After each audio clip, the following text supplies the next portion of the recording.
Mukarramah. Assalamualaikum warahmatullahi wabarakatuh. Bersyukur atas kehadirat Allah Subhanahu wa taala karena atas berkat rahmat dan kasih sayang beliau kita bisa berkumpul secara virtual dalam kesempatan seminar kali ini. Dan tak lupa pula salawat serta salam kita haturkan kepada Nabi Muhammad SAW yang telah membawa kita dari zaman kegelapan menuju ke zaman yang terang benderang seperti yang kita rasakan saat ini. Sebelumnya, selamat datang untuk teman-teman semua yang udah bergabung dalam seminar kita kali ini. Semoga bisa mendapatkan ilmu dan bermanfaat ke depannya. Mungkin teman-teman udah sering bosen ya dengar kata stay safe, stay healthy yang sering kita baca mungkin di sosial media karena memang keadaan seperti ini jadi gak bisa apa-apa lagi.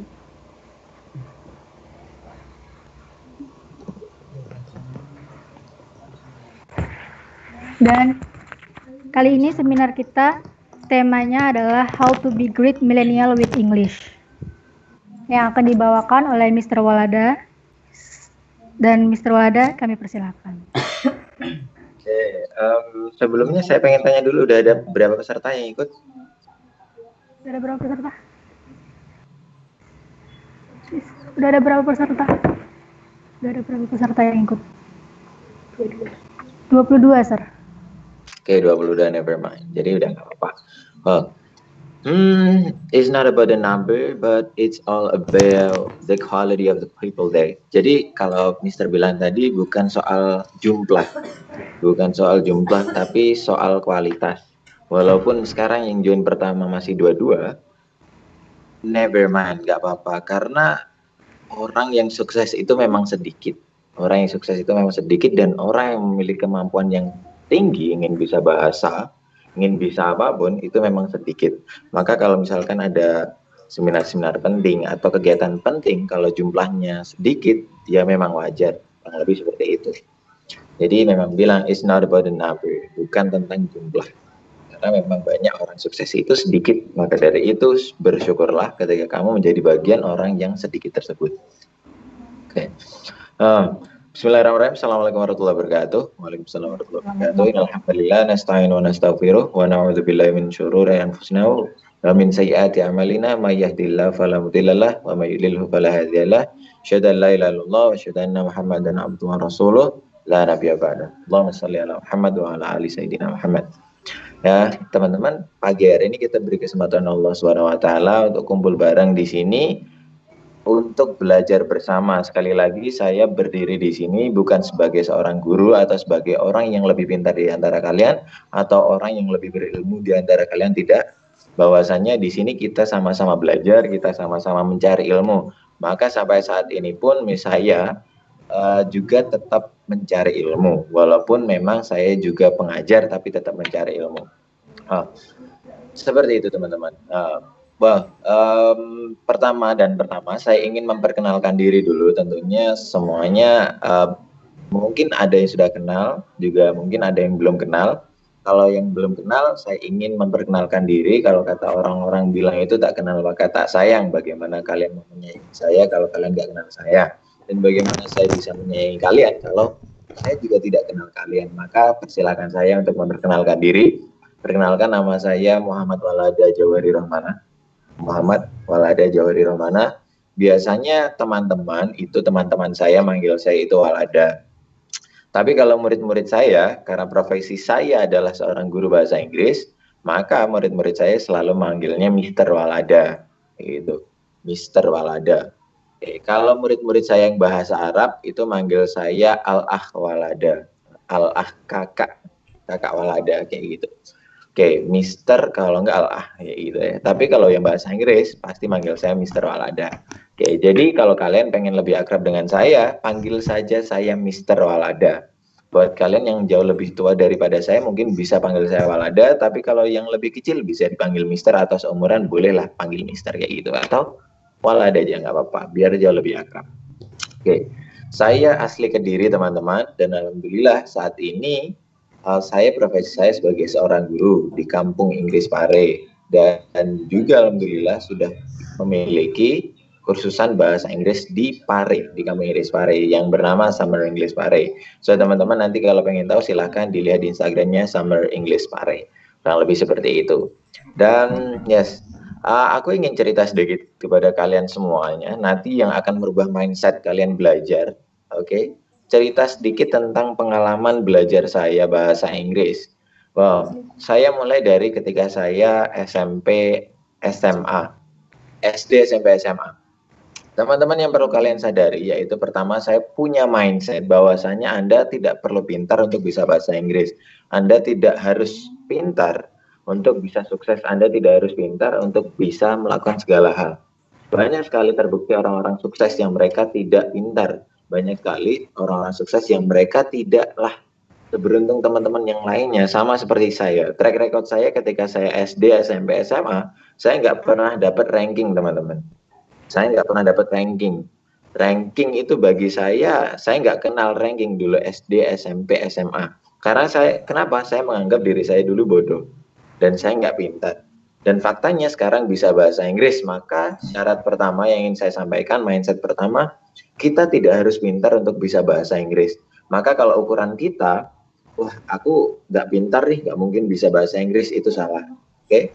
Ukurannya bukan pintar atau tidak untuk bisa bahasa Inggris, tapi bahasa Inggris itu hak semua orang untuk bisa, asalkan orang itu mau. Itu adalah mindset yang pertama yang ingin saya bangun kepada diri kalian. Saya sendiri, saya tidak pernah dapat ranking teman-teman, tapi sekarang bisa bahasa Inggris itu menunjukkan bahwasanya semua orang itu berhak bisa bahasa Inggris. Tapi yang menjadi masalah, orang itu tidak memperjuangkan untuk bisa bahasa Inggris, kayak gitu. Giliran kita sendiri mau memperjuangkan untuk bisa atau enggak. Sama seperti halnya kita suka sama cewek, oke? Kalau kita cuma suka sama cewek, lalu kemudian kita melihat saja cewek itu dari jauh dan kita tidak mau mengejar dia, ya alhasil cewek itu bisa direbut orang, ditikung orang, dimiliki orang duluan. Ya, tapi kalau kita berusaha untuk mencarinya, mencari apa yang ia suka, mencari dan berusaha untuk menembak dia, memilikinya, menikahinya, pasti kita akan dapatkan dia. Sama dengan bahasa Inggris. Oke, itu hak kita juga untuk kita miliki dan kita bisa. Tapi kembali lagi pada diri kita. Kalau kita memperjuangkan, ya caranya gampang banget, yaitu tinggal belajar, tinggal mempraktekkan, tinggal dan lain sebagainya. Maka mindset yang pertama adalah kamu tidak harus pintar untuk bisa bahasa Inggris. Dan juga bahasa Inggris itu adalah hak setiap orang, maka kamu pun juga bisa berbicara bahasa Inggris. Itu mindset pertama yang ingin saya sampaikan kepada kalian. Well, kurang lebih 1 bulan yang lalu, salah satu tim atau kemate panitia menghubungi saya untuk menjadi salah seorang narasumber untuk dijadikan narasumber berbicara mengenai materi, yaitu temanya How to be Great Millennial with English.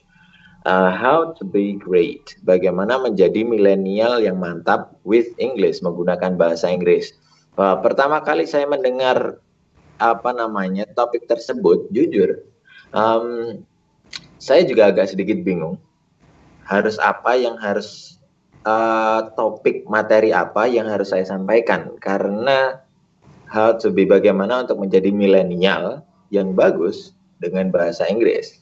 Artinya banyak sekali hal yang bisa dilakukan. Ketika saya sampaikan semua nanti tidak akan cukup, maka daripada saya menyampaikan semua, lebih baik saya ajak kalian untuk memahami topik tersebut ya, biar lebih mantap lagi. How to be great millennial with English. Dan teman-teman sebelumnya, kalau misalkan saya nggak ada persiapan PPT, PowerPoint, atau dan lain sebagainya, nanti yang saya sampaikan langsung aja dengan apa yang saya ingin sampaikan dan apa yang saya ingin ucapkan. Maka kalau kalian merasa ada beberapa hal yang penting, kalian bisa langsung catat kayak gitu. Jadi silahkan dipersiapkan notes-nya, persiapkan papernya dan juga pennya untuk mencatat. Well, itu aja. Karena kata Rocky Gerung sih, orang yang menyiapkan PPT atau PowerPoint itu sebenarnya nggak punya power dan nggak punya point. Seperti itu. Maka dari itu saya jarang untuk membuat PowerPoint. Yaitu sekali lagi minta maaf kalau saya tidak bisa memperlihatkan PowerPoint saya, karena PowerPoint saya sudah ada di sini. Oke, jadi memang ada sedikit mind mapping yang sudah saya siapkan. Nanti unconscious saja, subconscious saja, secara tidak langsung aja saya sampaikan. Maka dari itu kalau ada yang penting nanti langsung dicatat aja. Oke?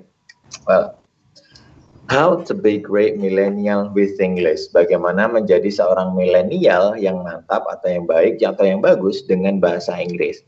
Dan sebenarnya di sini itu dalam satu kalimat tersebut kalau saya nilai ada 2 poin penting yang harus kita garis bawahi. Yang pertama how to be great millennial, yang kemudian yang kedua adalah with English. Oke, teman-teman. Kita bahas yang pertama dulu, how to be great millennial, bagaimana menjadi milenial yang baik. Wah, ada satu hal yang seharusnya perlu kita sadari, bahwasanya saya, kamu, semua kita ini adalah milenial. Milenial. Itu hal yang harus kita sadari, bahwasanya kita semua itu milenial. Dan apalagi yang harus kita sadari, bahwasanya milenial itu adalah kata yang biasa banget. Kata biasa banget, teman-teman, milenial itu. Karena kenapa? Semua orang memiliki title milenial. Saya milenial, kamu milenial, kita milenial.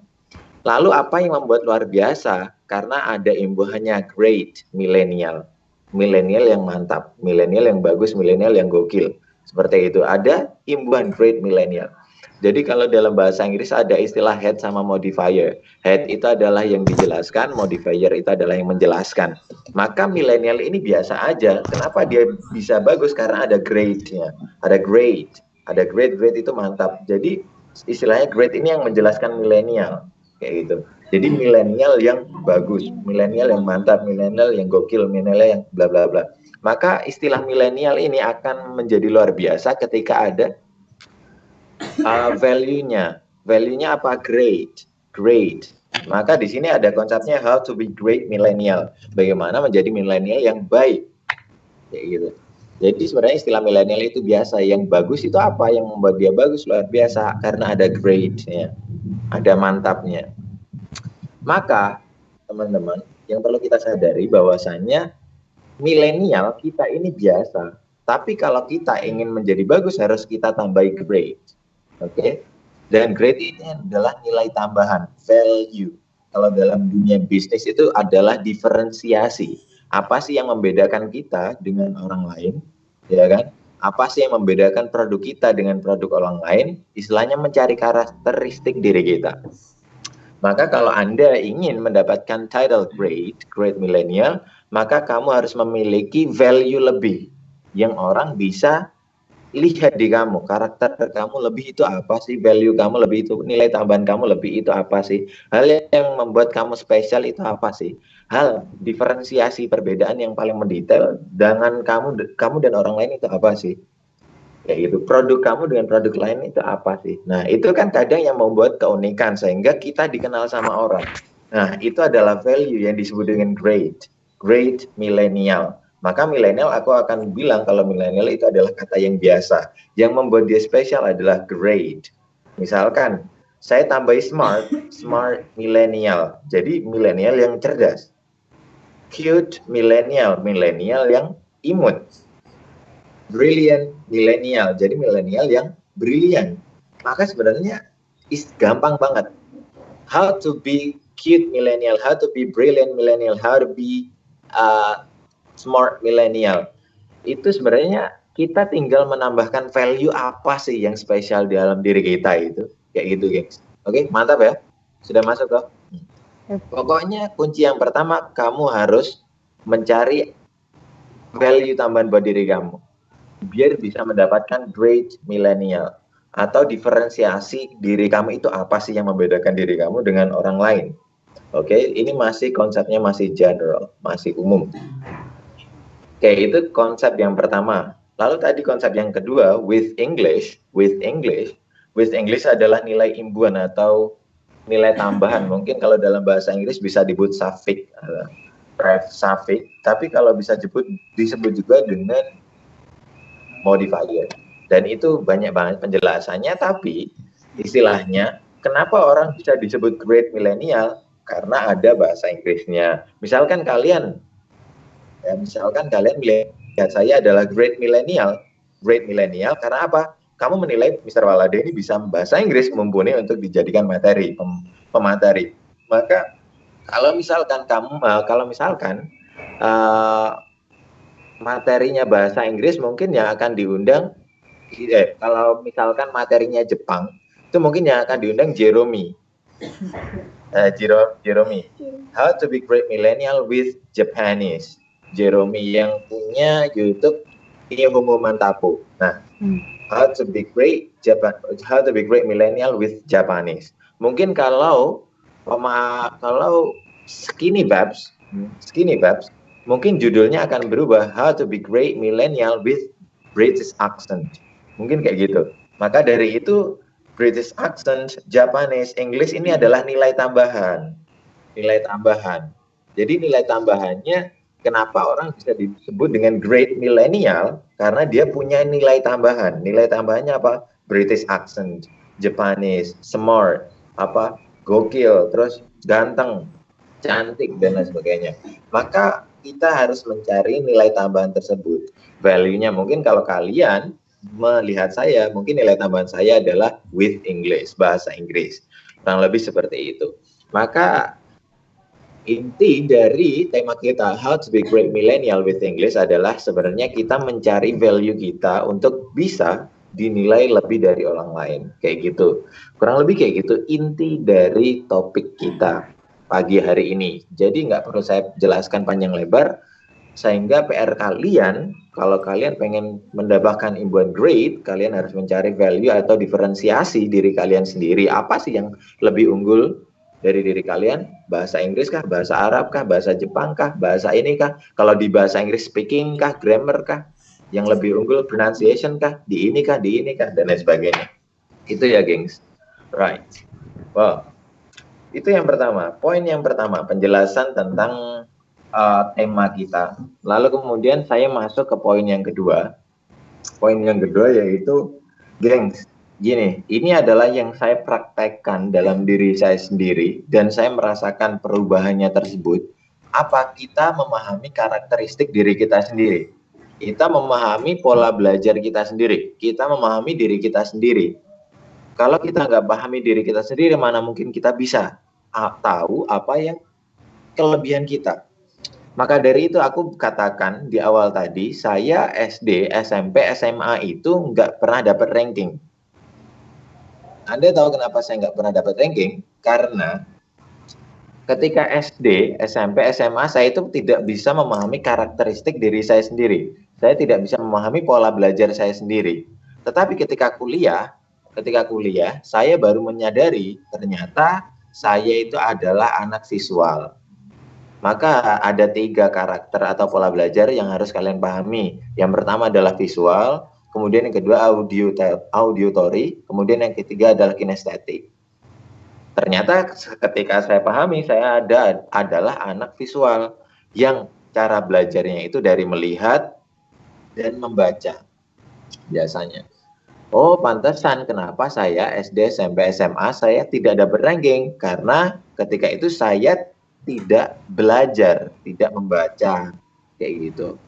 Saya baru tahu kenapa saya tidak dapat ranking, karena saya tidak membaca. Berarti ketika saya tidak dapat ranking SD, SMP, SMA dulu, bukan berarti saya bodoh. Ternyata saya baru tahu, ternyata orang itu pintar dalam bidangnya masing-masing. Ternyata saya bisa pintar melalui visual, cara belajarnya, melihat. Setelah saya lihat, saya pelajari, saya baca.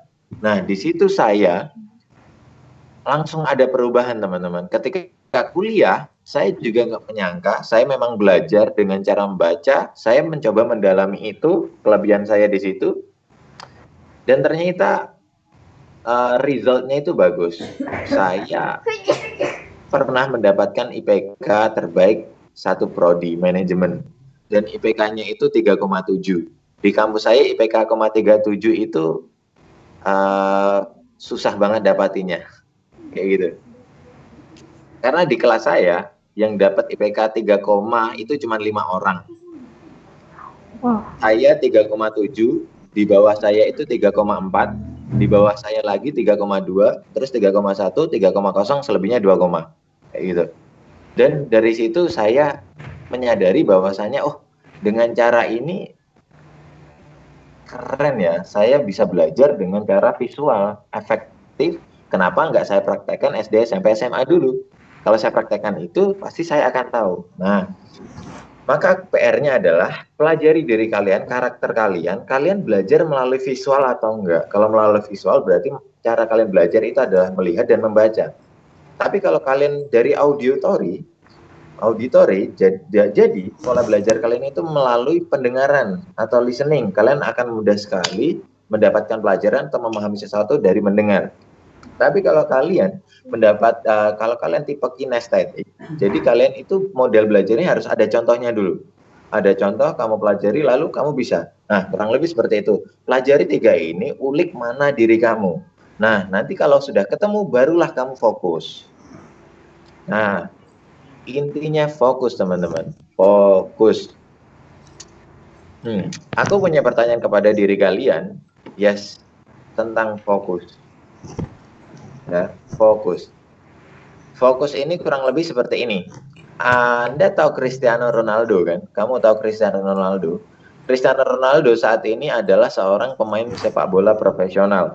Bahkan dia digadang-gadang adalah pemain sepak bola terbaik saat ini. Anda tahu kenapa Cristiano Ronaldo itu disebut dengan pemain sepak bola profesional? Karena dia bermainnya bagus. Apakah dia tiba-tiba bisa? Tidak, karena dia sudah fokus menggeluti dunia persepak bolaan sejak kecil. Sejak umur dia 10 tahun atau 11 tahun. Sejak dia kecil sudah fokus kepada bidang olahraga sepak bola. Kuncinya fokus. Saya juga bermain sepak bola, tapi saya nggak fokus. Saya juga main bulu tangkis, saya juga main basket, saya juga main renang, saya juga main takraw, tapi saya nggak fokus. Memang saya bisa semua, saya bisa bola, saya bisa bulu tangkis, bisa basket, bisa takraw, bisa semuanya. Cuman karena saya bisa lima-limanya, saya tidak bisa menguasai salah satu sport tadi. Kenapa Cristiano Ronaldo menjadi pesepak bola profesional? Karena dia cuma mempelajari sepak bola. Dia nggak mempelajari basket, dia tidak mempelajari volley, tidak mempelajari bulu tangkis. Bayangkan kalau CR7, Cristiano Ronaldo mempelajari semua, saya yakin sekarang dia bukan pemain sepak bola. Itu dia teman-teman. Kuncinya fokus. Maka kalau saya gambarkan di sini, mungkin nanti kalau saya berdiri bareng sama Cristiano Ronaldo, kamu pengen tanya-tanya tentang dunia persepak bolaan, siapa yang kamu tanya? Pasti Ronaldo, bukan saya. Walaupun saya juga bisa sepak bola. Karena kamu tahu Ronaldo itu adalah master bahasa Inggris. Master sepak bola. Oke, jadi intinya kamu harus fokus. Oke teman-teman? Fokus. Oke, fokus. Nah, kalau kamu sudah fokus, sudah tahu nih kelebihan kamu tadi dari mana, kelebihan kamu apa, kemudian kamu sudah fokus, jangan lupa bikin target dan eksekusi dengan baik. Nah, bikin target dan eksekusi dengan baik. Oke lah, Mister akan bilang semua orang pasti punya target. Semua orang pasti punya target. Betul? Betul banget, semua orang pasti punya target. Tapi yang jadi masalah cara dia eksekusi. Cara dia mengeksekusi target tersebut. Nih, Mister akan membuat analogi yang paling gampang banget tentang bagaimana cara mengeksekusi target tersebut. Katakanlah kalian semua sekarang di sini yang mendengarkan podcast ini, yang mendengarkan seminar ini adalah target kalian pengen bisa bahasa Inggris bareng. Kalian pengen studi abroad, pengen lanjutin S2 di luar negeri, atau dapatkan scholarship kayak gitu lah. Kalian punya target tersebut, tapi pasti nanti setiap kepala dari kalian hasilnya berbeda. Karena kenapa? Cara eksekusinya yang berbeda. Cara eksekusi target tersebut. Saya contohkan ada 3 orang deh. Ada orang A, B, C. Nah, 3 orang ini memiliki tujuan yang sama, yaitu apa? Bisa sekolah di luar negeri. Nah, cara eksekusinya 3 orang ini berbeda. Si A, cara eksekusinya dia belajar bahasa Inggris rajin, kejar IELTS, lalu kemudian sungguh-sungguh belajar mati-matian, ikut real test, lalu kemudian dapat beasiswa LPDP ke luar negeri. Si B, cara eksekusinya dia belajarnya nyantai-nyantai aja. Yang penting belajar bahasa Inggris, siapa tahu dapat luar negeri. Akhirnya dia nggak dapat. Si C, walaupun dia memiliki keinginan untuk sekolah di luar negeri, tapi dia cuma memiliki keinginan aja, tanpa praktek, tanpa dieksekusi, tanpa bla bla bla. Nah, otomatis yang dapat cuma yang A. Padahal 3 orang ini memiliki target yang sama. Sama targetnya apa? Sekolah di luar negeri. Yang membedakan apa? Kok cuma A? Cara mengeksekusi target mereka. Yang penting dari target itu sebenarnya cara eksekusi. Saya contohkan lagi deh. Ada 3 orang pengen bisa belajar bahasa Inggris, pengen bisa speaking bahasa Inggris. 3 orang. Si A, cara eksekusinya adalah biar dia bisa bicara speaking bahasa Inggris, dia terus praktek ngomong bahasa Inggris. Dia nggak peduli bahasa Inggrisnya salah, dia nggak peduli ininya salah. Dia sering praktek bahasa Inggris, dia sering listening bahasa Inggris, dia sering nonton TV bahasa Inggris, dia sering dengerin musik bahasa Inggris. Akhirnya dia bisa bahasa Inggris. C, dia juga pengen bisa bahasa Inggris, tapi yang dia lakukan ya udah deh, aku tak nonton movie bahasa Inggris aja, siapa tahu bisa. Ya udah deh, aku tak belajar bahasa Inggrisnya dikit-dikit, siapa tahu bisa. Akhirnya dia nggak bisa. Si C lebih parah lagi cara ngeksekusinya. Si C ya hanya di angan-angan saja. Aku pengen bisa bahasa Inggris, tak pernah dieksekusi, nggak pernah praktek, nggak pernah nonton movie, akhirnya dia nggak bisa. Yang bisa hanya si A saja, kayak gitu. Karena apa? Mengeksekusinya berbeda, teman-teman.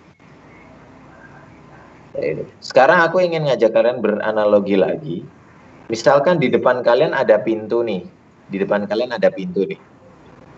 Kalian ingin membuka pintu tersebut. Ya kan? Jarak kamu dan pintu itu kurang lebih 5 meter. Ya kan? Kamu duduk, jarak kamu dan pintu 5 meter. Kamu ingin membuka pintu tersebut. Apa yang harus kita lakukan cara mengeksekusi dan membuka pintu tersebut? Pasti berdiri, jalan ke arah pintu, membukanya. Betul loh? Betul.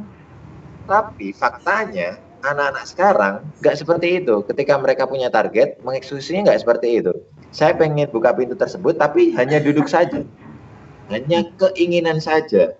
Aku hanya pengen buka pintu tersebut tanpa berdiri dan berjalan buka pintu tersebut. Maka pintu itu tidak akan pernah terbuka. Sama seperti misalkan kamu ingin belajar bahasa Inggris, tapi kamu nggak pernah praktek, kamu tidak pernah belajar bahasa Inggris, kamu tidak memperjuangkan untuk belajar sini sana, ya nggak akan bisa, teman-teman. Oke? Jadi permasalahannya sekarang bukan hanya sekedar mindset, tapi eksekusinya bagaimana, prakteknya bagaimana, apa yang kita lakukan untuk bisa bahasa Inggris itu apa.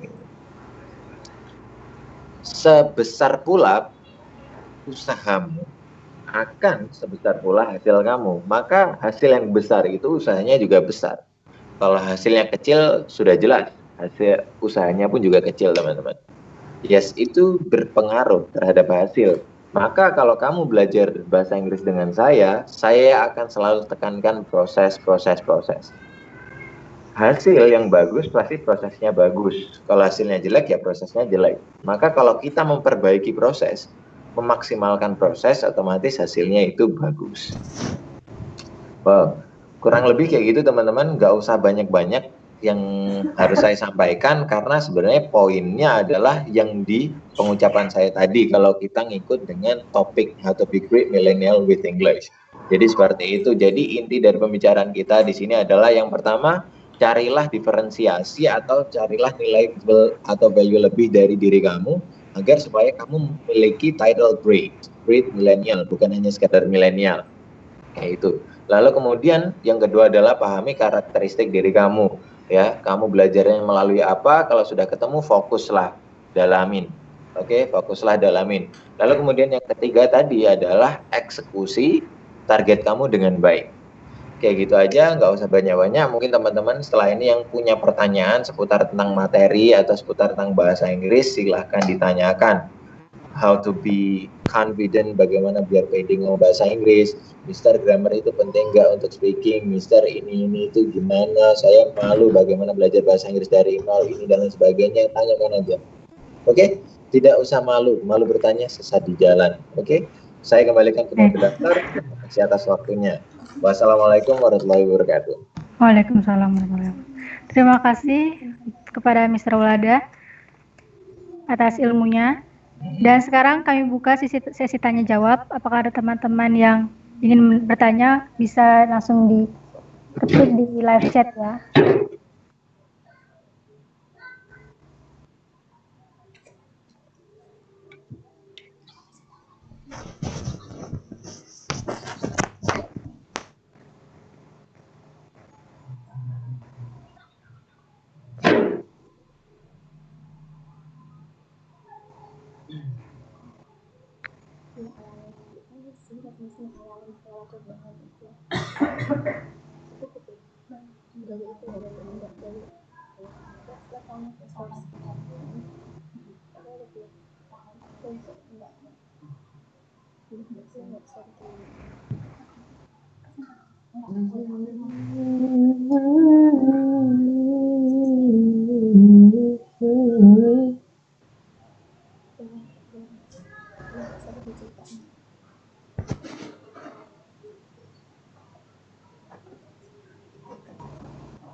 Oke, ini udah ada yang nanya dari nama Syarif dari Jepara. Mau tanya, Mister, bagaimana caranya ngomong bahasa Inggris dengan rasa percaya diri yang tinggi seperti Mister? Oke, biar kita bisa ngomong pede, ngomong menggunakan bahasa Inggris pede dengan rasa percaya diri yang tinggi, yang pertama harus kamu lakukan adalah menguji kepedean kamu sendiri, kayak gitu. Terutama biasakan ngomong bahasa Indonesia dulu. Kalau cara kamu berbicara menggunakan bahasa Indonesia sudah pede, atau biasakan sering-seringin ngomong di depan umum. Kalau enggak, seringin ngomong sendiri. Kalau sudah bahasa Indonesia kita pede dan baik, nanti bahasa Inggrisnya pun juga ikut pede. Kayak gitu. Tentu kalau bahasa Inggris kita lancar, pasti nanti akan pede. Kayak gitu. Tapi cara terbaik untuk ningkatin pede adalah bagi saya yang paling efektif itu adalah kita sering berbicara di depan umum. Kayak gitu. Itu entah itu bahasa Indonesia, bahasa Inggris, bahasa Arab, dan lain sebagainya, kurang lebih seperti itu. Kalau lancar enggaknya bahasa Inggris itu ya tergantung bahasa kita. Kayak gitu. Tapi kalau kepedean, menurut saya kepedean bukan lancar enggaknya. Kalau kepedean bagi saya cara yang paling baik dan ampuh itu ya kita seringin ngomong di depan umum kayak gitu. Misalkan kita punya kesempatan untuk ngisi di klub-klub kaji, klub-klub belajar, klub-klub ini, study club bareng atau di kampus, atau ketika penyampaian materi, penyampaian makalah, penyampaian tugas-tugas kampus, itu dimanfaatin teman-teman kayak gitu untuk membangun kepedean kita, kurang lebih seperti itu. Karena ketika kita mahasiswa, fasilitas untuk membangun kepedean itu banyak banget. Kayak gitu. Karena saya guru, saya sering ngomong bahasa Inggris depan murid, jadi secara tidak langsung kepedean atau kebiasaan saya itu udah terbiasa seperti itu. Mau ngomong di depan orang ratusan juga sudah biasa, kayak gitu. Kurang lebih seperti itu. Semoga menjawab, karena intinya kalau kita mau pede, ya kita berusaha untuk pede, kayak gitu. Tapi ada satu hal teman-teman, kalau kamu pengen memulai, jadi kayak anggaplah semua orang yang di depan kamu atau lawan bicara kamu, siapapun yang kamu ajak bicara, mereka seperti, kalau kata orang-orang, anggaplah mereka batu, yaitu anggaplah mereka batu sehingga kamu pede-pede aja ngomong kayak gitu. Karena faktanya kayak gini teman-teman, kalau kamu pernah baca buku Seni Bodo Amat ya, kalau pernah baca buku Seni Bodo Amat itu mengajarkan bahwasanya hanya 10% saja orang yang mendukung kita, selebihnya 80-90% itu orang yang tidak suka dengan kita atau tidak mendukung kita. Maka kalau ada orang yang mendukung kita, kenapa kita care dengan orang yang tidak mendukung kita, kayak gitu. Maka kalau kita berbicara di hadapan ratusan orang, mungkin yang akan giving attention itu hanya 10-20-50%. Tapi yang 50% itu nggak akan attention. Kenapa kita mikirin yang nggak attention? Mending mikirin yang memberikan perhatian lebih pada diri kita, sehingga kemudian kita pede dalam menyampaikan.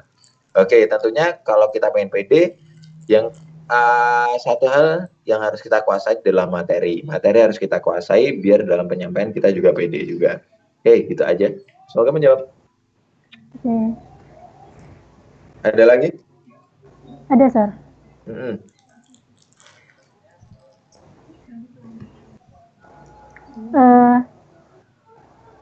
Nama Barokah Hidayah dari Palu. Mister, gimana sih cara metode belajar bahasa Inggris supaya kita tetap enjoy dan gak bosen? Pertanyaan bagus. Gimana cara belajar bahasa Inggris biar kita tetap enjoy dan gak bosen dengan pola belajar kita? Oke, jadi gini teman-teman, carilah model belajar yang kamu sukai. Carilah pembelajaran yang paling kamu suka itu apa sih? Kalau kamu suka nonton TV, ya kalau kamu suka nonton video, ya belajarlah bahasa Inggris melalui video tersebut. Kalau kamu suka nge-game, ya belajarlah bahasa Inggris dengan game tersebut. Kalau kamu suka dengerin musik, ya belajarlah bahasa Inggris melalui musik tersebut. Kayak gitu. Intinya, agar kita tetap pede dan enjoy belajar bahasa Inggris itu, kita belajar dengan apa yang kita suka. Misalkan seperti kita melakukan hobi kita. Melakukan hobi itu seperti kita dengan senang hati gitu menjalani hobi tersebut. Maka sama dengan bahasa Inggris teman-teman. Kalau kita punya cara tersendiri yang cara itu paling cocok buat diri kita, ya insya Allah akan tetap enjoy dan gak bosen kayak gitu. Karena metode belajar itu saya sudah research banyak banget, entah itu ketika saya belajar menerima method-method dari guru, kalau enggak method-method yang saya pakai untuk menyampaikan bahasa Inggris, saya itu sudah berubah berkali-kali mencari metode yang paling enjoy dan enak kayak gitu. Ternyata materi yang enjoy paling enak itu adalah materi yang kita suka kayak gitu. Kalau untuk diri kita, oke, itu kan tadi pertanyaan untuk kita sendiri kayak gitu, untuk kita sendiri. Tapi kalau dalam ruang publik atau ruang umum kita bicara banyak orang, berdiskusi banyak orang, topik-topik yang menarik aja yang dibahas kayak itu, yang maksud Mister itu topik-topik yang asik aja yang kamu bahas, tapi kamu bahasnya menggunakan bahasa Inggris biar kamu tertarik kayak gitu. Kurang lebih seperti itu teman-teman. Karena itu salah satu cara yang paling simpel bagi saya, simpel. Kalau kita sendiri ya belajar bahasa Inggris sesuai dengan apa yang kita suka. Tapi kalau kita sama teman, coba deh kamu sering buat giving opinion, memberikan pendapat tentang hal-hal yang baru atau tentang hal-hal yang bagus, apa yang kamu suka, ini kalau nggak giving opinion, kalau nggak problem solving, menyelesaikan masalah. Jadi bikin banyak masalah kamu selesaikan, tapi menyelesaikannya menggunakan bahasa Inggris. Kalau enggak, mendeskripsikan, menjelaskan sesuatu menggunakan bahasa Inggris. Hal-hal yang kamu suka. Intinya kalau kamu pengen suka, teman-teman, kalau kamu sendiri susah, harus ada teman, kayak gitu ya. Kalau sendiri susah, harus ada teman. Karena kenapa? Kalau kita sendiri lagi malas, nggak ada yang nyemangatin. Tapi kalau ada teman, pasti ada yang nyemangatin. Entah itu dia menyemangatin langsung, kalau enggak menyemangatin dari pola dia belajar. Oh, temanku kok serius banget belajarnya, kok sudah tiba-tiba bisa bahasa Inggris, itu pasti akan termotivasi. Oke, gitu aja. Next ada dari Nisrina Jahia. Selain grammar, apa saja sih Mister yang penting dalam bahasa Inggris? Selain grammar, tergantung target kita, tergantung target dan tujuan kita belajar bahasa Inggris itu apa. Misalkan kalau target kita cuma pengen bisa ngomong bahasa Inggris, ya grammar nggak penting-penting amat. Grammar malah nggak penting-penting amat. Tapi kalau target kita untuk TOEFL, nah, listening, writing, understanding, comprehension menjadi hal yang penting. Tapi kalau target kita untuk IELTS ya reading pun penting. Reading, writing, listening, speaking itu menjadi pola yang penting. Kayak gitu. Jadi tergantung target kita masing-masing pengen belajar bahasa Inggris ini untuk apa. Kayak gitu. Oke, menjawab. Selanjutnya ada dari Faik.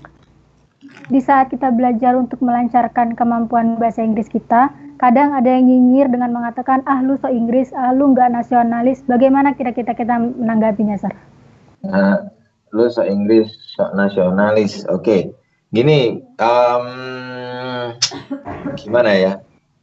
Itu memang sudah terjadi ya dalam diri kita, sudah menjadi adat atau kultur orang Indonesia untuk menjadikan Indonesia ini adalah netizen plus 62. Oke, jadi adat itu apa? Ya nyinyir, ya gitu. Dan tahu nggak sih orang-orang nyinyir itu mereka kadang nggak bertanggung jawab dengan apa yang ia ucapkan. So, jadi nggak usah peduli dengan apa yang mereka ucapkan gitu aja sih kalau bagi saya. Karena orang nyinyir itu wajar. Nyinyir itu adalah tanda kalau dia tidak mampu. Nyinyir itu adalah tanda kalau dia iri. Nyinyir itu tanda kalau dia nggak bisa, kayak gitu loh. Makanya ada orang yang bicara bahasa Inggris, so Inggris lu. Bicara bahasa Inggris, ini lu. Tapi kalau kita pernah melihat videonya Skinny 24, itu, Skinny Indonesia itu 24, yang so Inggris lu. Yang judulnya so Inggris lu, di situ menandakan bahwasannya memberikan pelajaran bagi kita itu memang sudah terkulturalisasi dengan bahasa Inggris. Ayo OTW mana? Nah, yuk OTW itu kan udah bahasa Inggris. Yuk OTW. Nah, lu lagi ngapain? Nah, jadi kayak apa ya? Pesen dong. Nah, pesen apa? Gue minuman ini. Booking dong. Nah, booking itu udah bahasa Inggris. Sebenarnya kita sendiri kayak memakan omongan kita sendiri gitu loh. Sebenarnya bahasa kita itu sebenarnya sudah tercampur juga dengan bahasa Inggris. Jadi kalau Inggris lu bilang OTW ya jangan bilang lol, ya jangan bilang ini dan lain sebagainya. Sebenarnya kita sendiri udah terkulturalisasi dengan bahasa Inggris. Kayak gitu aja. Semoga menjawab. Oke, selanjutnya ada pertanyaan dari Mbak Erika Nur Cahyani. Misalkan kalau ingin kerja di perusahaan, yang paling penting itu kita bisa speaking English, yang penting bisa, atau harus sesuai grammar, Mister? Oh, gini, tergantung perusahaan apa, kayak gitu. Misalkan perusahaan multi internasional yang memang harus bisa ngomong perfect. Kalau yang ngomong perfect ya otomatis grammar penting, karena itu menjadi tolak ukur, wah orang ini bahasa Inggrisnya lancar atau enggak, karena cara berkomunikasi mereka kadang kalau multi internasional itu memang benar-benar banyak bule partner kerjanya. Tapi kalau yang nasional, yang misalkan ada customer-nya cuman Inggris kayak di hotel, kayak di resto, itu bagi saya grammar nggak penting-penting amat kayak gitu. Tapi kalau kamu pengen join di di perusahaan-perusahaan multi internasional seperti itu, bahasa Inggris menjadi hal yang penting. Pengalaman saya dulu, saya juga pernah loh drop CV kayak gitu, cari loker tapi cuman main-main aja, saya nggak serius, nggak pengen kerja. Banyak perusahaan di Surabaya yang gede-gede itu saya lempar CV, dan rata-rata memang banyak customernya yang bule seperti itu. Dan dari semua CV yang saya drop, itu saya diterima karena kenapa? Karena bahasa Inggris kayak gitu. Karena interviewnya menggunakan bahasa Inggris kayak gitu. Dan pesertanya banyak, teman-teman. Semua tempat yang saya ikuti itu pesertanya banyak, tapi yang diterima cuma 6, cuma 4, dan itu saya pasti keterima. Karena apa? Karena bahasa Inggris. Terus Kayak gitu. Kalau saya nilai sendiri karena bahasa Inggris. Kayak gitu. Dan saya keterimanya pasti nomor 1, teman-teman. Gak ada nomor 2, gak ada nomor 3. Pasti paling atas namanya. Karena kenapa? Bahasa Inggris. Tapi nggak ada yang tak ambil. Cuman pengen tahu aja. Pengen tahu psikotest itu gimana ujiannya kalau masuk perusahaan. Interview itu bagaimana. Kalau sama HRD, kalau nggak sama manajer langsung. Terus, apa namanya, kayak OJE, OJT itu bagaimana kalau di perusahaan. Jadi saya cuma pengen tahu itu aja. Tapi nggak ada yang saya ambil ketika sudah diterima. Kayak gitu. Cuman pengen tahu aja. Tapi bahasa Inggris menjadi hal yang penting. Oke? Itu aja. Ada lagi?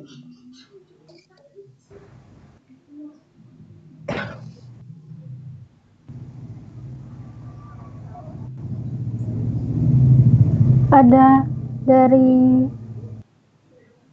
Ajeng Triswati dari Kediri. Saya ingin bertanya, bagaimana sih Mister kita bisa ngomong bahasa Inggris dengan sangat lancar dan benar? Gimana? Diulangi lagi pertanyaannya. Bagaimana sih Sir kita bisa ngomong pakai bahasa Inggris dengan lancar dan sangat benar? Jawaban yang paling simpel dari saya, coba deh kamu ke luar negeri. Pasti nanti akan bisa ngomong lancar dengan benar. Oke, selama kita masih tinggal di Indonesia, kelancaran kita itu masih bisa diukur. Kebenaran kita masih bisa diukur. Kalau kamu tahu, lihat YouTube-nya Sacha, tahu Sacha ya? Yang bule nikah sama orang Bali Indonesia itu loh, yang sekarang punya anak yang biasanya itu ngoreksi-ngoreksi bahasa Inggrisnya orang Indonesia. Dan itu pun kayak mau di Ayunda yang pernah belajar di Oxford atau Harvard ya, itu masih dikoreksi, Bang. Kayak gitu. Dan seperti Agnes, DLL itu masih koreksi. Kayak gitu. Makanya kalau kita pengen lancar dan benar, ya kita harus stay di luar negeri minimal 10 tahun lah. Kayak gitu. Tapi kalau kita masih tinggal di Indonesia, mungkin potensi benarnya itu masih ada salahnya, potensi lancarnya itu masih ada fillernya, masih ada nya. Dan orang Indonesia yang bahasa Inggrisnya dicap seperti native speaker itu cuma satu, Rich Brian. Tahu ya Rich Brian? Tahu. Nah, cuman itu doang yang bagi Sacha itu bahasa Inggrisnya kayak 100% kayak native speaker gitu. Dan kayak bule itu baru itu doang, Rich Brian. Selebihnya nggak ada. Bahkan Skinny Fabs pun banyak banget kan yang dievaluasi oleh Sacha. Nah kayak gitu. Maka dari itu kita pengen bisa bahasa Inggris itu patokannya bukan benar, teman-teman. Kalau patokannya benar-benar kita nggak bisa. Karena kalau pengen benar ya kita bule. Tapi kalau sama orang Indonesia patokannya ya yang penting lancar, yang penting bagus. Kamu pun kalau mendengarkan saya ngomong bahasa Inggris, saya sendiri menyadari banyak banget kesalahannya, terutama di grammar. Tapi apakah itu ukurannya? Enggak. Kalau kamu dengerin orang bahasa Inggris ngomong lancar, pasti kamu wow. Kayak gitu. Intinya dilancarin aja speakingnya. So a lot of people don't need to think about your mistake or a lot of things that related with that one. Jadi kayak gak akan mikirin banyak gitu loh people itu orang. Kalau bahasa Inggris kita udah lancar, we got a fluency, we got like normal speaking like a native speaker. So of course most of them are going to be thinking that our speaking is good. Jadi kayak speaking kita pasti bagus kalau lancar walaupun grammarnya salah. Kayak gitu. Yang penting dilancarin aja. Kalau kita ngurusin perfect itu susah. Oke. Okay. Ada lagi? Kayaknya udah cukup deh, Sir. Oke. Terima kasih kepada Mr. Walada yang sudah berbagi ilmunya dan pengalamannya dengan kita semua yang ada di sini, yang ikut dalam seminar kali ini. Dan untuk teman-teman partisipan semua tetap stay tune ya di grup, karena nanti akan ada giveaway yang akan diumumkan besok. Mungkin Mr. Walada ada kata-kata sepatah dua kata untuk mengakhiri seminar kali ini. Okay, but actually I'm gonna say sorry because I don't speak English a lot here. Saya minta maaf kalau saya tadi nggak ngomong bahasa Inggris because I understand that most of you are still basic or sometimes intermediate. Jadi saya paham kalau di antara kalian semua masih ada yang belajar. That's the reasons why I don't speak English a lot. Itu alasan kenapa saya tadi nggak ngomong bahasa Inggris. Saya pengen ngomong menggunakan bahasa Indonesia agar supaya maksud dan apa yang saya inginkan itu tersampaikan semua. Well, actually that what I'm going to say to you all that ya, itu aja yang pengen saya sampaikan kepada kalian. Pokoknya thank you very much buat tim dari STEC, tetap semangat untuk terus belajar dan juga tetap semangat untuk selalu berbagi ilmu bahasa Inggris ke teman-teman lainnya. Semoga bermanfaat dan berkah bagi yang lainnya. Dan anak-anak buat kalian yang yang saat ini join di live streaming atau grup gabung STEC, tetap semangat belajar bahasa Inggris. Yes. Sebesar hasilmu, sebesar itu pengorbananmu, semakin kamu berkorban jauh lebih besar untuk effort yang lebih besar, hasilmu akan jauh lebih besar. Dan yang paling saya manfaatkan aja, paling saya rasakan adalah khairunas anfa'um linas. Sebaik-baiknya manusia adalah yang bermanfaat bagi orang lain. Ketika kalian memberikan manfaat kepada orang lain, insya Allah kebaikan akan datang kepada kalian. Keberuntungan pasti akan datang kepada kalian. Feedback-feedback yang tak terduga pasti akan membantu kalian. Kayak gitu. Itu aja. Stay tune. Terima kasih. Dan mohon maaf kalau ada salah kata dari saya. Kesimpulannya yang dapat kita dapat dari seminar ini yaitu yang pertama, carilah diferensiasi atau value lebih dari diri sendiri agar dapat titel, dan pahami karakteristik cara kita belajar itu bisanya seperti apa dan dalami karakteristik tersebut. Setelah itu tentukan target. Dan target tidak cukup hanya di angan-angan, tetapi harus dieksekusi dengan baik. Begitu mungkin sekian dari seminar kali ini. Saya mohon maaf apabila ada kesalahan sebagai moderator, dan tim juga atas nama tim saya mohon maaf apabila ada kesalahan mulai dari awal sampai akhir. Terima kasih banyak kepada Mr. Walada sekali lagi. Sangat ilmunya benar-benar memotivasi kita semua. Dan teman-teman jangan lupa tetap stay tune di grup Telegram karena ada berbagai kejutan di sana. Wassalamualaikum warahmatullahi wabarakatuh. Waalaikumsalam warahmatullahi wabarakatuh. Oke. Segitu aja cukup? Yes. Ini sudah cukup ya? Oke, kalau sudah cukup Mister mati ini.